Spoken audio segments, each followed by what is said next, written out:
El tema de hoy se titula Mostrando tu fe en tiempos difíciles. Vuelvo a repetir, mostrando tu fe en tiempos difíciles. Santiago 1, 1 al 12. Pasaje que lee de la siguiente manera. Santiago, siervo de Dios y del Señor Jesucristo, a las 12 tribus que están en la dispersión, salud.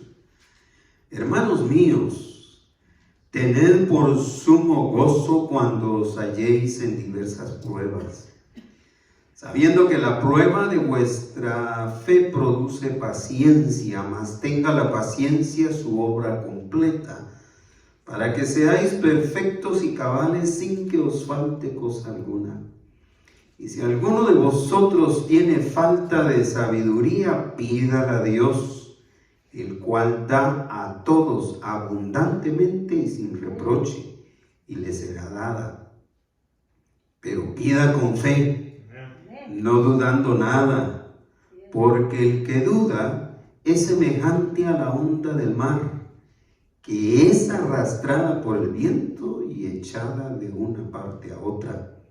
No piense, pues, quien tal haga, que recibirá cosa alguna del Señor. El hombre de doble ánimo es inconstante en todos sus caminos. El hermano que es de humilde condición, gloríese en su exaltación.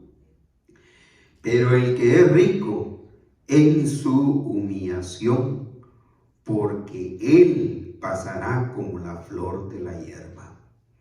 Porque cuando sale el sol con calor abrasador, la hierba se seca, su flor se cae y perece su hermosa apariencia.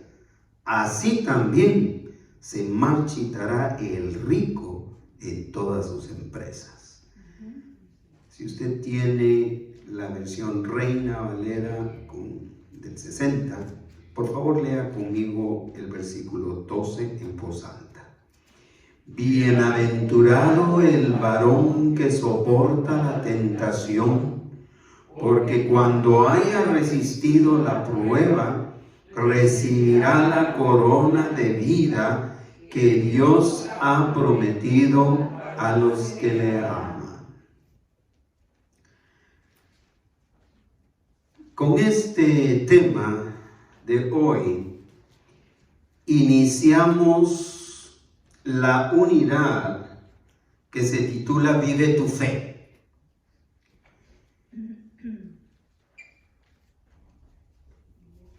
Y cuando vemos un tema de la unidad así, tan sencillo, formado por 3 palabras, vive tu fe. La pregunta que nos surge es, ¿de qué manera? Y la primera manera que nos sugiere el estudio de Santiago, de la carta de Santiago, es que podemos vivir la fe mostrando esa fe en tiempos difíciles. Así que esta porción de la escritura de Santiago no enseña que las pruebas deben ser motivo para dar saltos de alegría. ¿No es cierto? No enseña eso. No enseña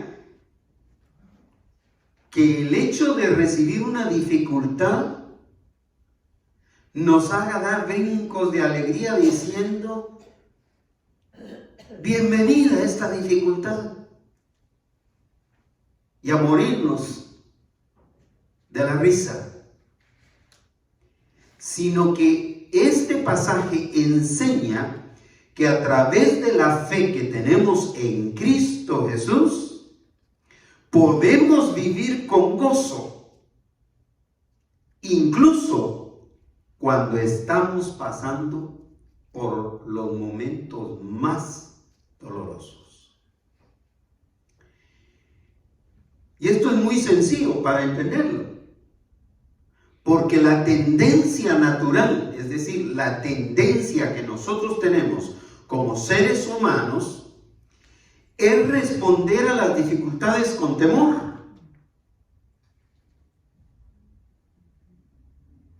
La tendencia natural a responder a las dificultades no es con alegría, sino la tendencia natural es a responder con temor, con miedo.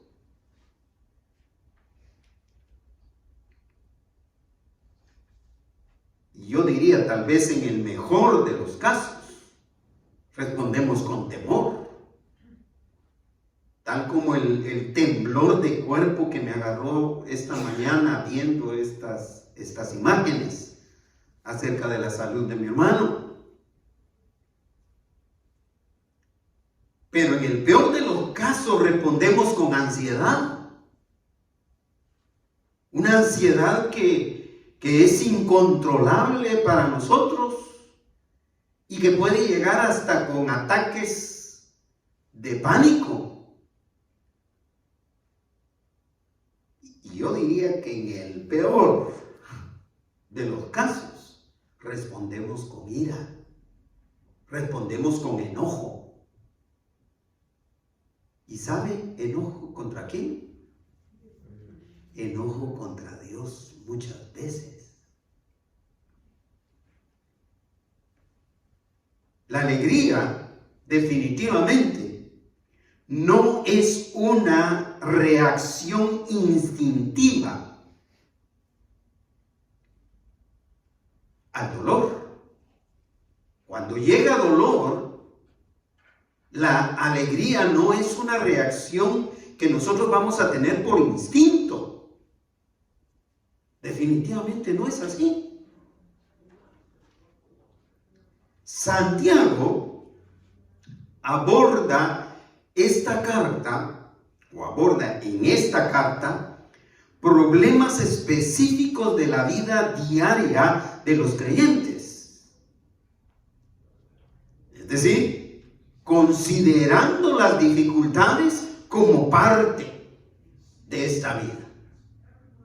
Cristianos o no cristianos, creyentes o no creyentes, están expuestos a las dificultades.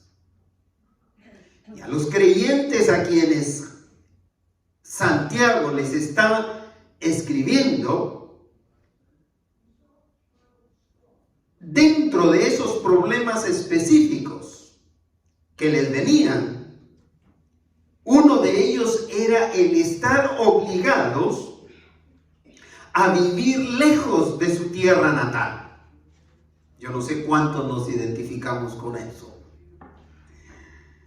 Enfrentando la presión que eran objeto, o de la que eran objeto en todo su entorno. Ellos tenían presión en todo sentido. Es posible que mucha de esa presión nosotros la podemos entender porque la vivimos. Cuando vivimos o nos desarrollamos o nos desenvolvemos en un país que no es el nuestro.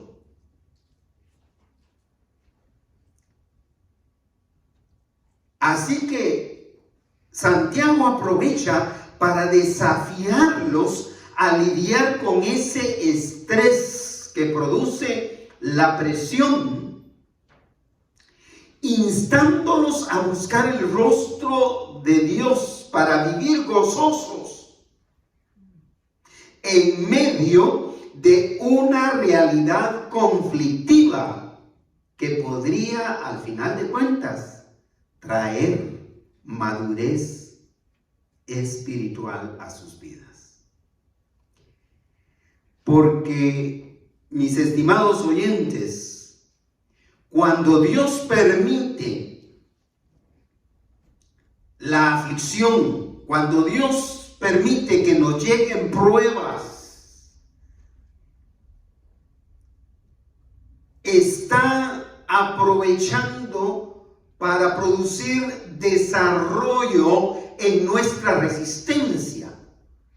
Entiéndase, resistencia por el poder de permanencia. Es decir, cuando las dificultades nos llegan, lo que Dios hace es desarrollar en nosotros el poder permanecer firmes y leales, fieles a nuestro Dios, aún atravesando esas dificultades. Así que mostramos la fe en tiempos difíciles, en primer lugar, enfrentando las pruebas con gozo. Así enseñamos nuestra fe. Así van a ver nuestra fe otros.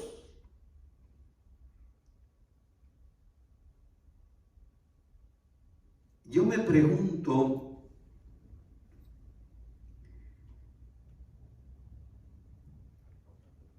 ¿por qué a estas alturas, teniendo muchísimos más hermanos allá en Guatemala, por qué mis sobrinos optan por buscar el consejo conmigo?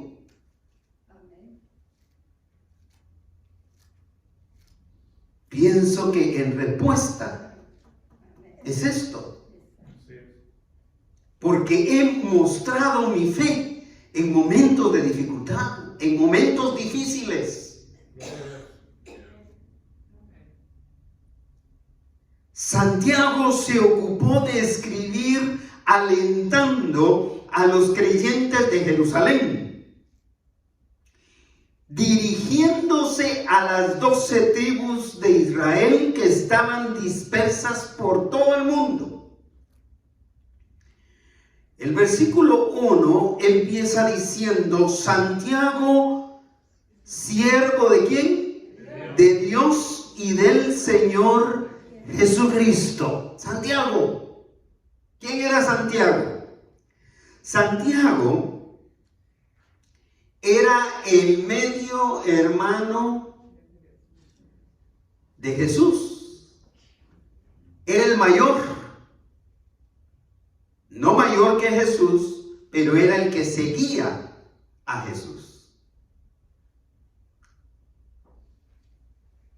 Y quedó, después de convertirse al Señor, a Cristo Jesús, se convirtió en un líder espiritual, en el pastor de los cristianos, de los creyentes judíos que vivían en Jerusalén. Pero a pesar de ser medio hermano de Jesús, ¿cómo se presenta a sí mismo? Como siervo. ¿Como siervo de quién? De Dios. ¿Y de quién más? Y del Señor Jesucristo. No dice de mi hermano. Dice del Señor Jesucristo. Dice del Mesías. Porque aunque Santiago no creyó en Jesús como el Mesías durante todo el tiempo de vida y de ministerio que pudo conocerle, se convirtió al Señor cuando el Señor resucitado se le apareció. Hasta entonces, él reconoció que Jesús, su hermano, era Jesucristo, el Mesías, el Hijo de Dios. Por eso, con toda seguridad, empieza hablando de sí mismo, diciendo: Santiago, siervo de Dios y del Señor Jesucristo. ¿Y a quiénes se dirige? Vea el resto del versículo. A las 12 tribus que están en la dispersión, salud. ¿A quiénes se dirige? Se dirige a todo el pueblo de Israel, disperso por todos lados. La preocupación de Santiago era poderles trasladar la fe en Jesucristo a todos esos judíos que estaban por todos lados. Vivían en medio de la cultura dominante de esa época. Y la cultura dominante no era la cultura hebrea, no era la cultura de los judíos, no era la cultura de Jesús. Era la cultura griega dominante en esa época, por lo cual eran obligados a adoptar nuevas formas de vida.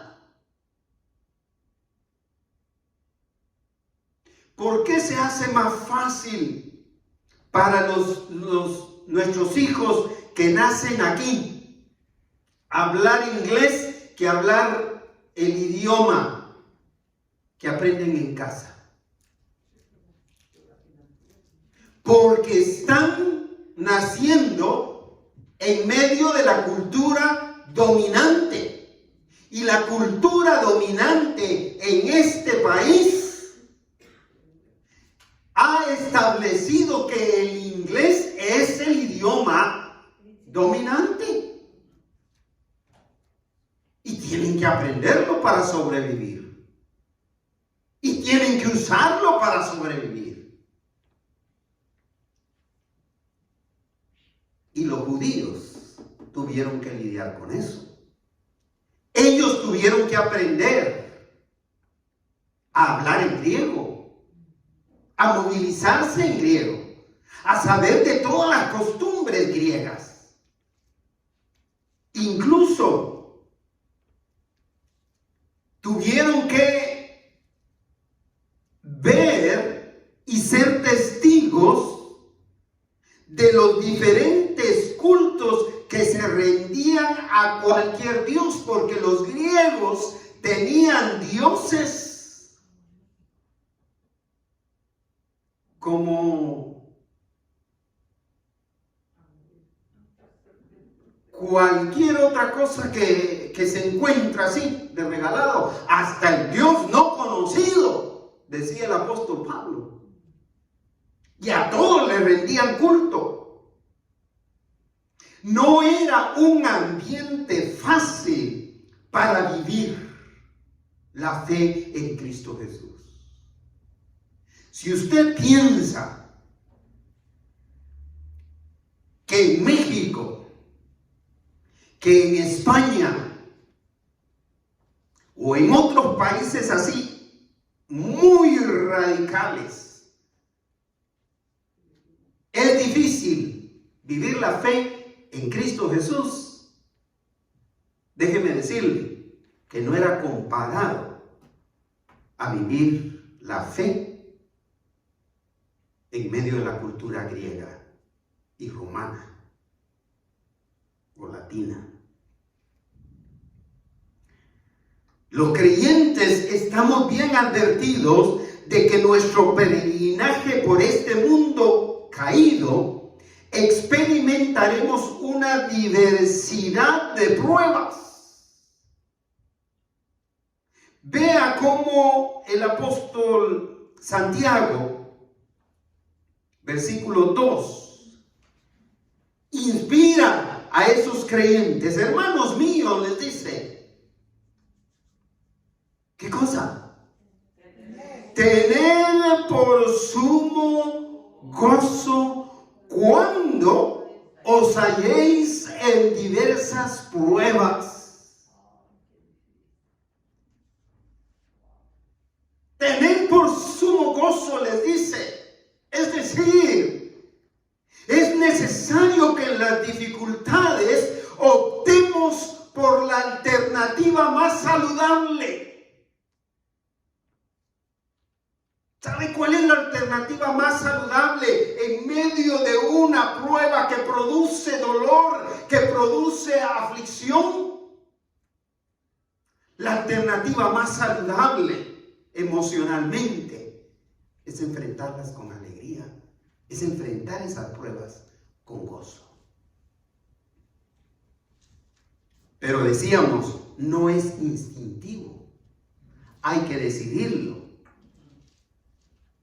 Hay que decidirlo y hay que arriesgarse a hacerlo. Hermanos míos, tened por sumo gozo. Continúa el versículo, ¿cuándo? Cuando os halléis en diversas pruebas. Ese cuándo es clave en este sentido. Porque definitivamente no está negando que una vez usted entrega su vida a Cristo Jesús, se acabaron las dificultades, se acabaron las pruebas, se acabaron las aflicciones. No. Por el contrario, está determinando lo inevitable que son las pruebas. Cuando lleguen, usted puede estar muy contento ahora diciendo, pues, no me ha llegado ninguna difícil. Pero no siga sonriendo porque no le ha llegado. Mejor empiece a sonreír cuando llegue. Porque eso es lo que la Escritura está diciendo. Cuando os halléis en ¿qué? En diversas pruebas. Esta palabra diversas me llama la atención porque sacada de su raíz griega, esta palabra diversas significa multicolor. En otras palabras, las pruebas vienen de todos colores, de todos sabores, de todos tamaños, y viene una después de la otra. El único día que yo sentí descanso fue el domingo pasado, después de salir de una prueba que estaba pesando mucho sobre mí. El sábado, el domingo descanso con esta fiesta que tuvimos acá en la iglesia, y el lunes recibo la siguiente prueba. Y les aseguro que salgo de esta y ya me están esperando las otras.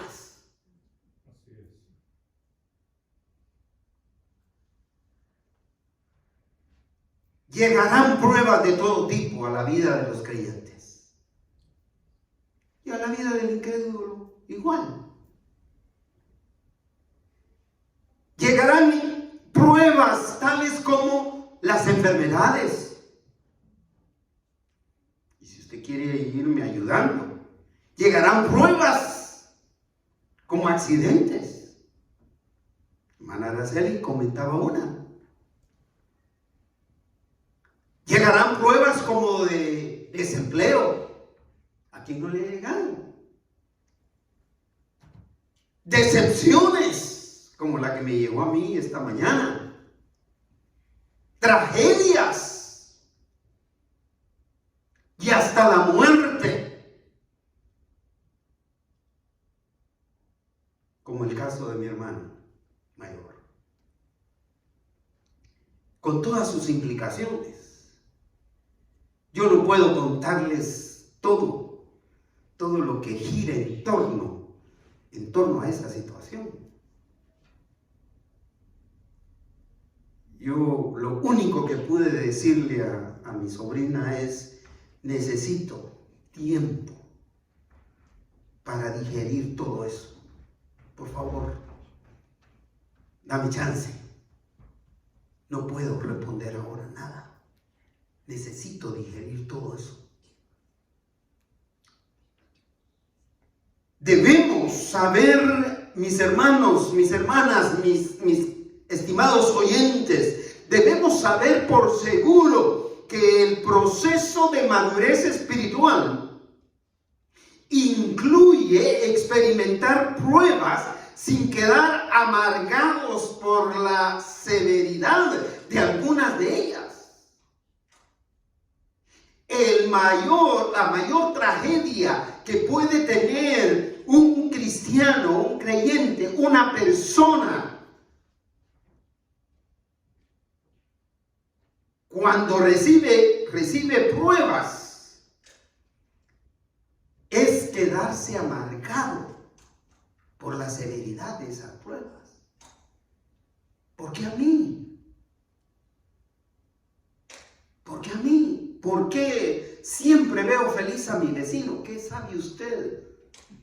¿Qué es lo que está atravesando su vecino?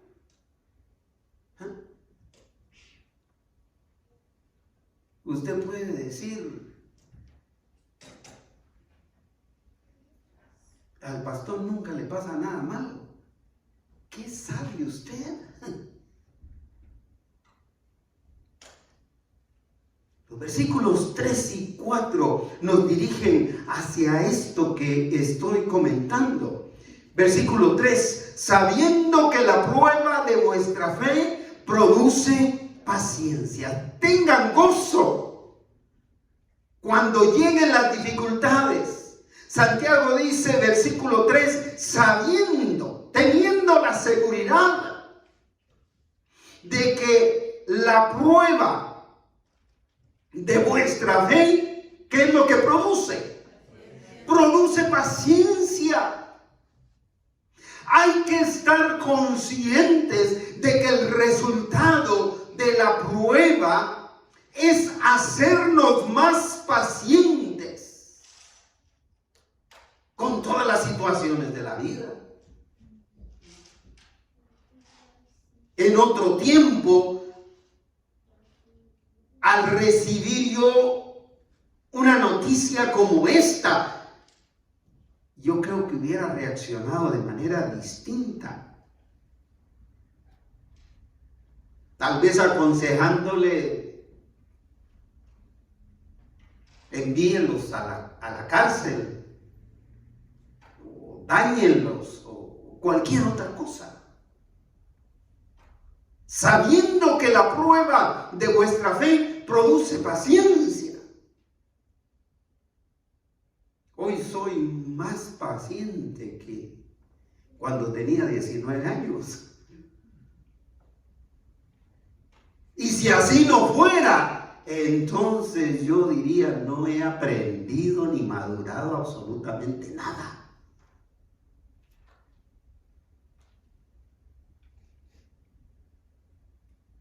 Hacernos más pacientes en vez de enojarnos y culpar a Dios por todo lo difícil que nos llega.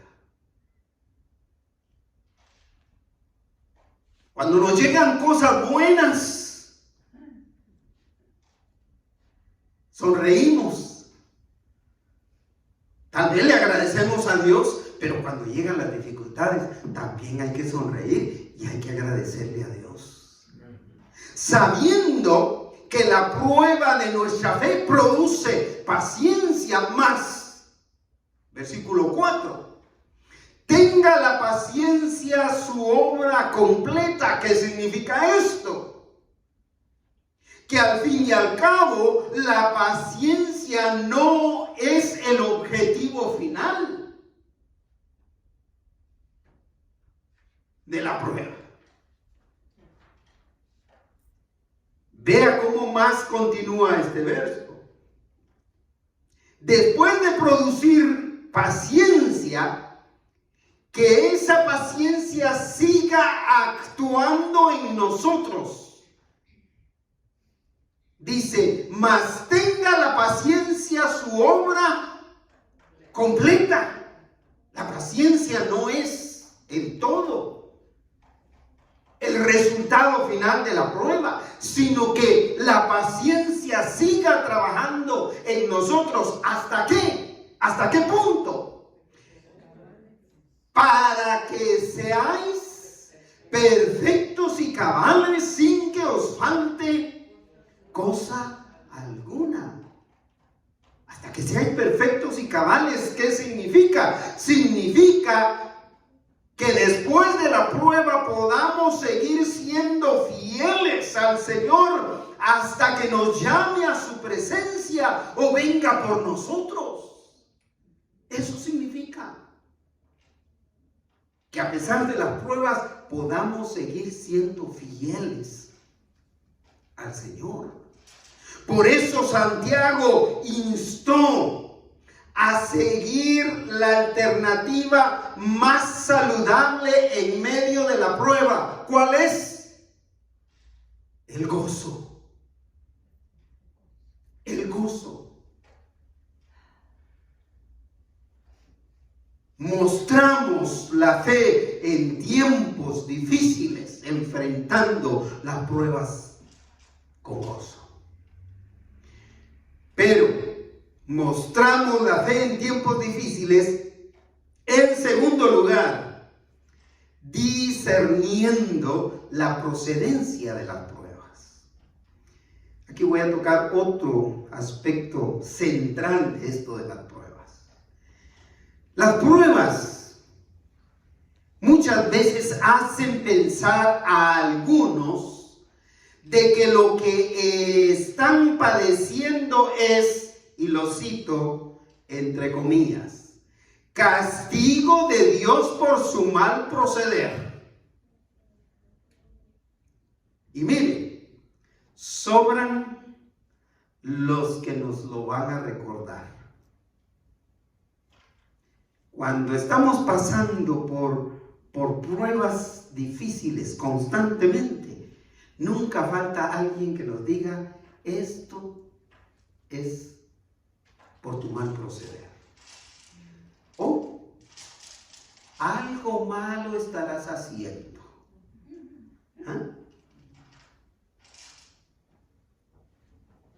Por lo cual es necesario reconocer con sabiduría de Dios el origen de esas pruebas por las que estamos atravesando. Porque así como pueden haber pruebas debido a nuestro mal proceder, no todas son por eso. Hay que tener sabiduría de Dios para poder discernir de la manera correcta de dónde se origina. Por esto Santiago en el versículo 5 les dice, y si alguno de vosotros tiene falta de sabiduría, pídasela a Dios. Porque la sabiduría de Dios nos va a ayudar a entender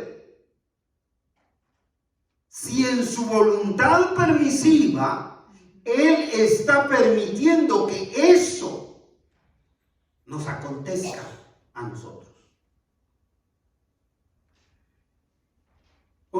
O si es consecuencia de negligencia de parte mía, de irresponsabilidad de parte mía,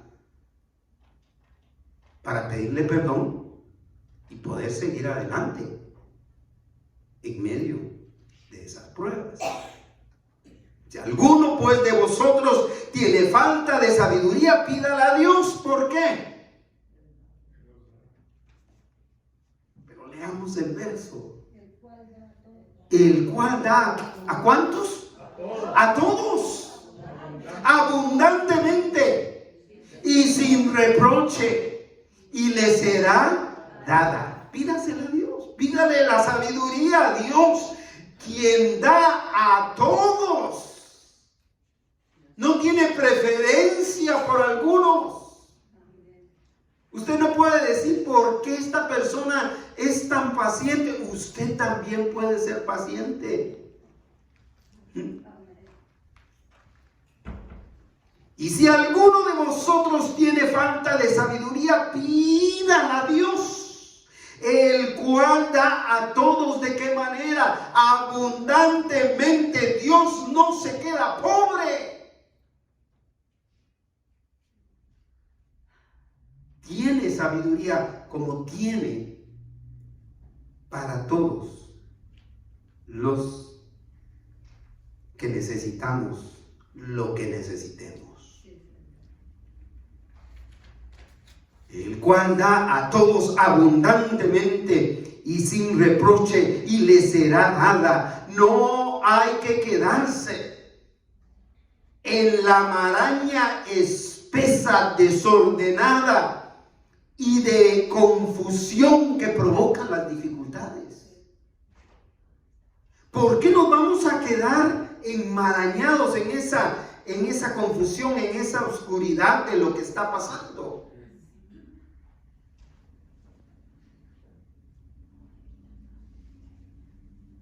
Hay que pedirle al Señor que nos dé el discernimiento para saber si es parte de su voluntad permisiva.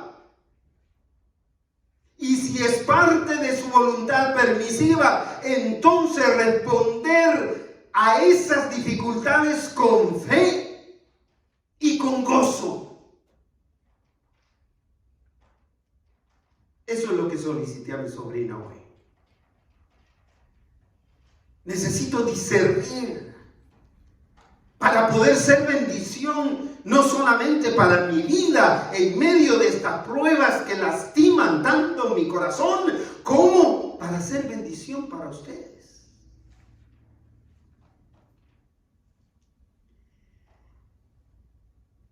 Debido a que las pruebas nos desgastan emocionalmente, eso no lo vamos a negar. Debido al desgaste emocional que pueden traer las pruebas, porque nos provocan cansancio. Aquí no lo cansan. Nos causan presión. Causan presión. Aún los más fieles creyentes podrían sucumbir a la duda. Es decir, caer en un estado de duda.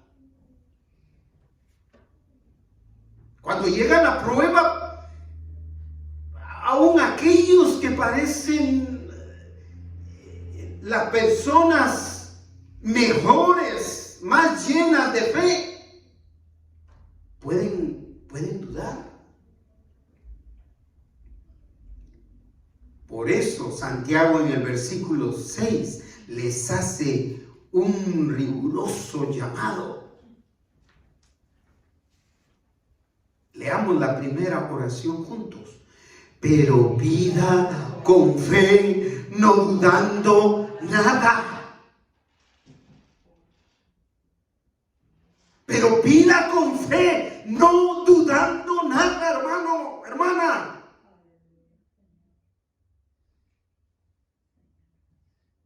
Dígaselo a alguien. Pida con fe, no dude. Así es. Pero pida con fe, no dudando nada. ¿Por qué razón? Porque el que duda, y vea la figura que usa, porque el que duda es semejante a la onda del mar, que es arrastrado por el viento y echado de una parte a otra. Porque el que duda, se le va la onda.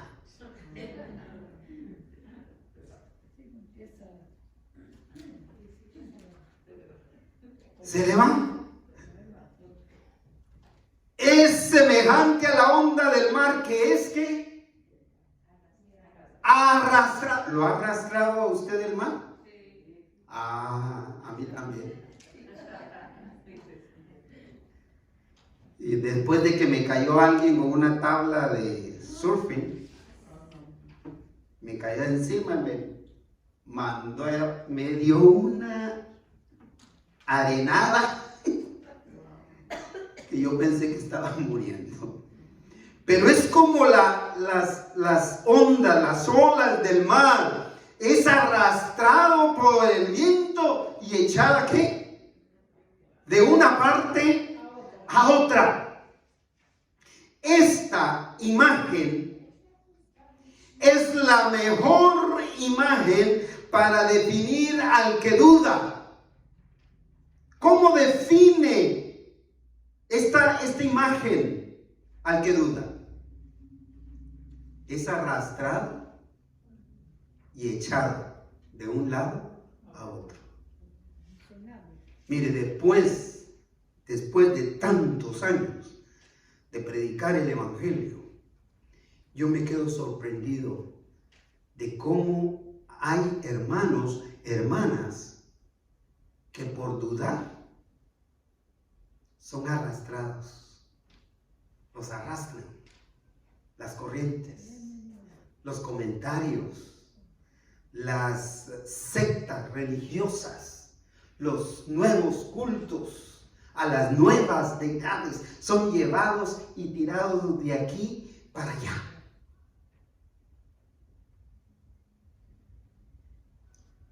Yo no resistiría ver a ninguno de ustedes volviendo a su tipo de creencia de años atrás.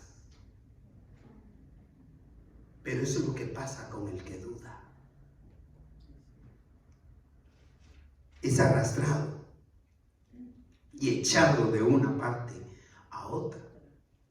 Por eso la orden de orar con fe aquí resulta crucial, resulta esencial, porque la duda podría entorpecer incluso la respuesta a nuestra oración. Es decir, que todas estas peticiones que tenemos enlistadas están en riesgo de no recibir respuesta. Y las que agregamos.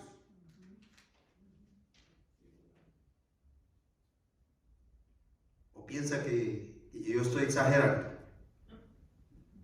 ¿Por qué no lo leemos? Versículo 7. ¿Cómo les dice Santiago? No piense, pues quien tal haga, que recibirá cosa alguna del Señor. No piense quien tal haga. ¿A qué se refiere? No piense el que duda, exacto.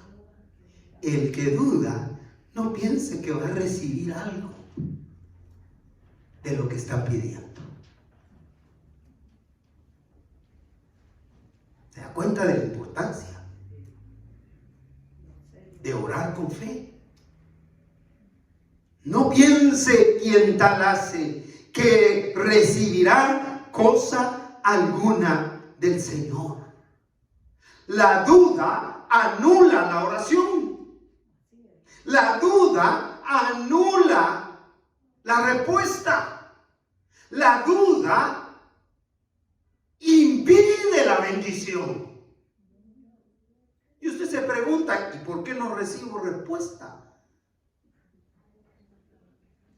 La pregunta no debiera de ser ¿por qué no recibo respuesta? La pregunta es, ¿estoy orando con fe o estoy dudando?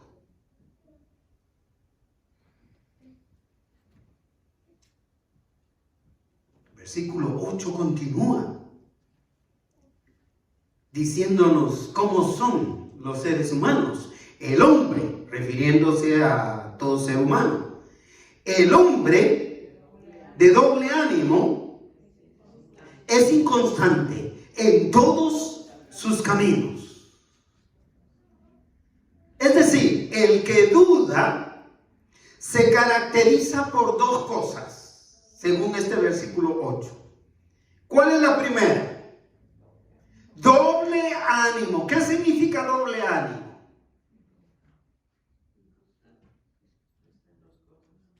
Inconstante, por supuesto, pero de doble ánimo significa tiene dos ánimas, es decir, es una persona de dos almas.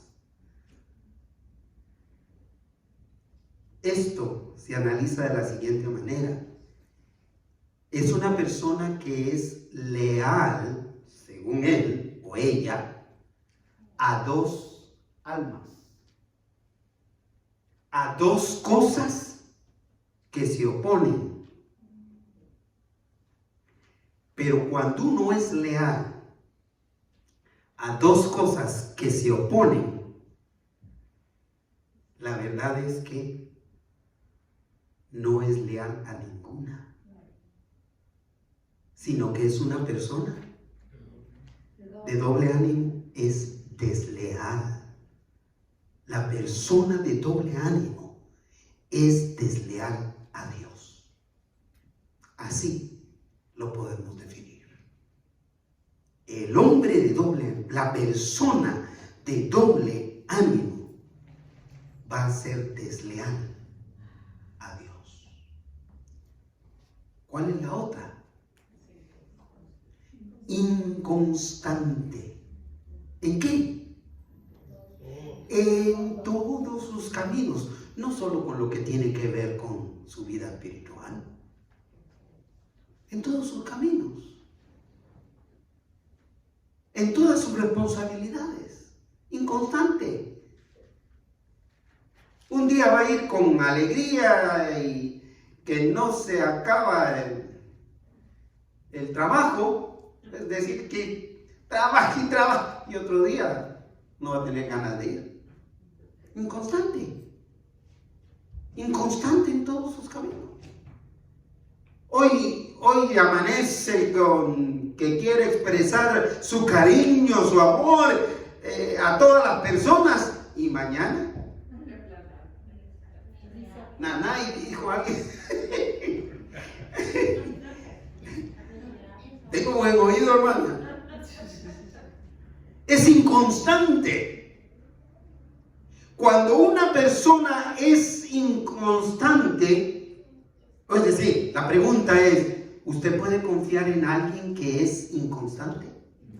No. Entonces, ¿el inconstante es una persona?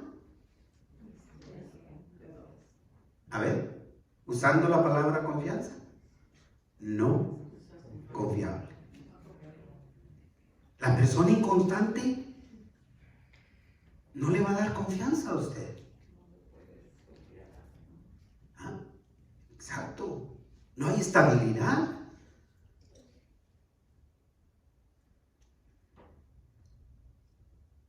Hay que discernir con sabiduría y con fe la procedencia de la prueba, para no dudar.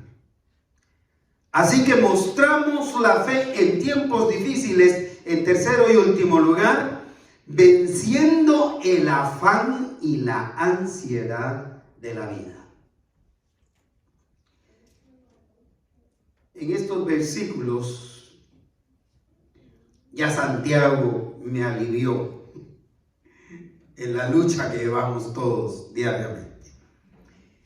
Porque no importa en qué nivel de la escala económica nos encontremos, las pruebas de la vida nos ponen a todos en el mismo nivel en el campo de la acción. Es decir, tanto el pobre como el rico, cuando llegan las pruebas, estamos al mismo nivel. Es lo que dice en estos versículos. Continúa el versículo 9. Así que, dice él, el hermano que es de humilde condición. ¿Qué significa que es de humilde condición? Pobre, exactamente. No que es humilde, sino que es de humilde condición. O es de condición humilde. Es de condición humilde significa es pobre. El hermano que es pobre o de humilde condición, gloríese su exaltación, pero no por ser pobre, sino si es pobre y su confianza está totalmente puesta en Dios, entonces va a ser exaltado. Gloríese en su exaltación. Pero vea la primera parte del versículo 10. Pero el que es rico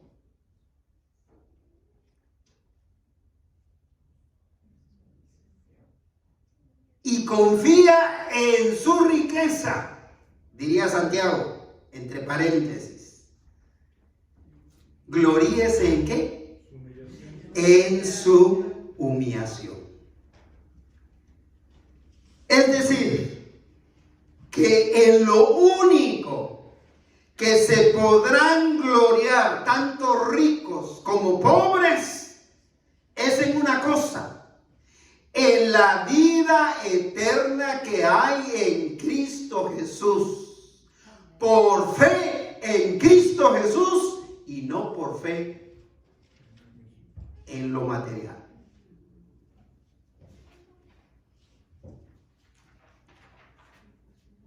Los que confían en sus posesiones materiales como el recurso que lo resuelve todo, el que considera que el dinero lo resuelve todo, está muy equivocado.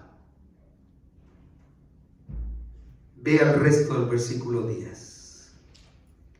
Hablando del rico que confía en su riqueza, porque él pasará como la flor de la hierba. Es decir, es una locura confiar en lo material. Se va a acabar. Y esa es una de las cosas que estruja mi corazón.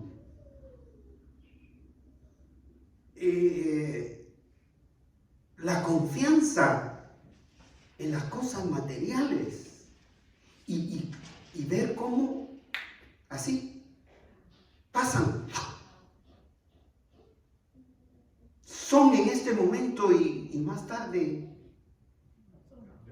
ya no hay nada.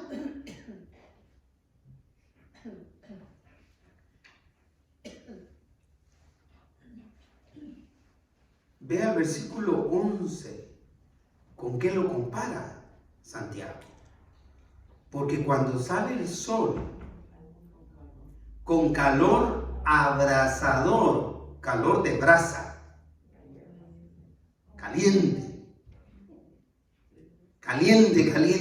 que convierte brasas, con calor abrasador, ¿qué pasa con la hierba? La hierba se seca, su flor se cae y perece su hermosa apariencia. ¿Y sabe qué le pasará al que confía en lo material? Así se marchitará el rico, el que confía en sus riquezas. ¿En qué cosas le pasará esto? En todas sus empresas.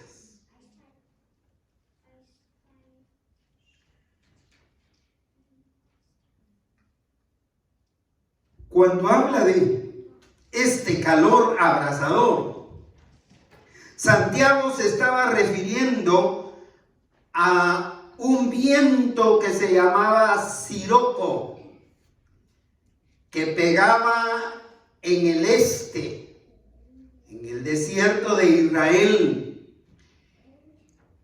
Es un viento abrasador, un viento caluroso, que dura de 3 a 4 días en pasar. Cuando está la transición de primavera y de otoño.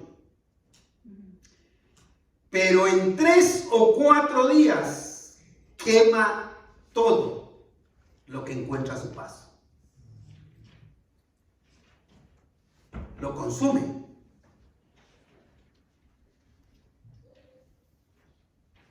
¿Usted cree que eso es posible?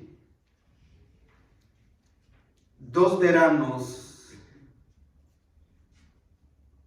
tengo 3 veranos, como el que acaba de pasar, de que cortamos unos limones con mi esposa.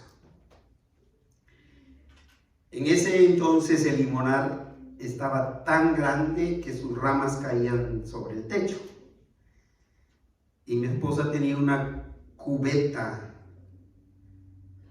de metal, como de lámina, de ese material, y me la dio para que yo cortara unos limones mientras estaba a la altura del techo. Y yo puse la cubetita en el techo y corté los limones, pero en ese afán de cortar se me olvidó y los dejé ahí. Bajé la escalera, mi esposa no se dio cuenta y ahí se quedaron los limones. Hace 3 veranos. Estos últimos 2 veranos, recientemente, después de los grandes calores que hubo hace unas semanas, por alguna razón encontramos la cubetita, o encontré la cubeta de arriba.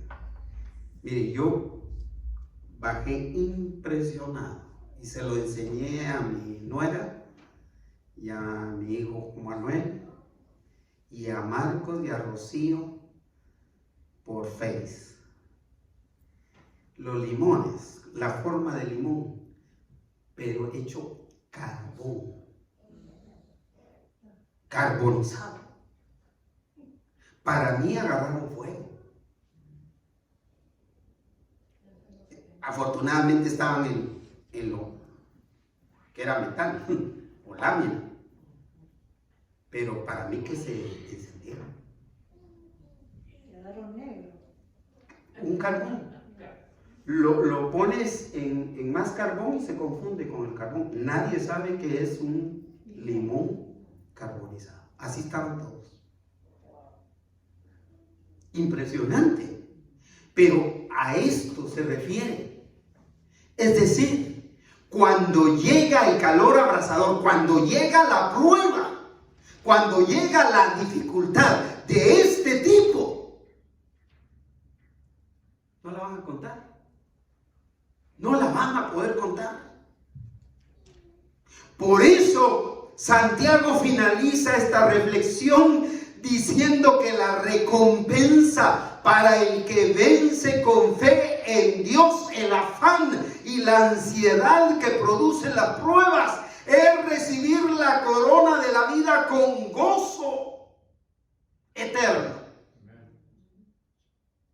Cierra el versículo 12 diciendo: bienaventurado el varón, dichoso el ser humano, dichosa la mujer, alegre, feliz la mujer, el hombre, que con fe y sabiduría en Dios soportan ¿qué?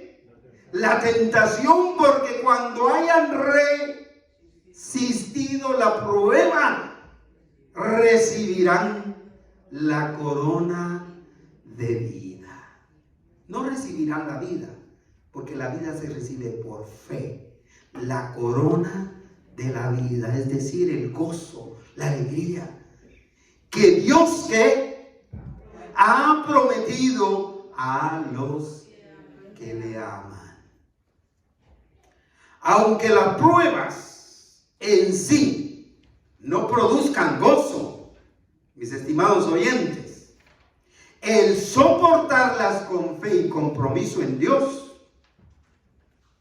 traerá un gozo inefable que será la corona de la vida eterna. Concluyo diciendo que nadie escapa a las dificultades de la vida. Ninguno escapamos a las dificultades de la vida. Pero sí podemos vivir con gozo, aún en momentos difíciles. Y mediante esa actitud de gozo, seremos bendición para nosotros mismos y para los que nos rodean. Por eso, antes de clamar por ayuda, cuando lleguen las pruebas, asegurémonos de que hemos confiado nuestra vida a Cristo Jesús como Salvador nuestro. Para que cuando lleguen las pruebas, podamos pedirle con toda libertad que nos dé sabiduría para poder resistir y seguir siendo fieles a Él. Por esto, una vez más insisto, abra su corazón si usted no lo ha abierto. Pídale a Jesús que entre en Él como su Salvador personal. Acepte que es pecador, pecadora. Pídale perdón por sus pecados. De esta manera, usted va a experimentar la salvación que Dios ofrece a todos los que se acercan a Él a través de Cristo. En Cristo hay perdón de pecados y vida eterna para todos.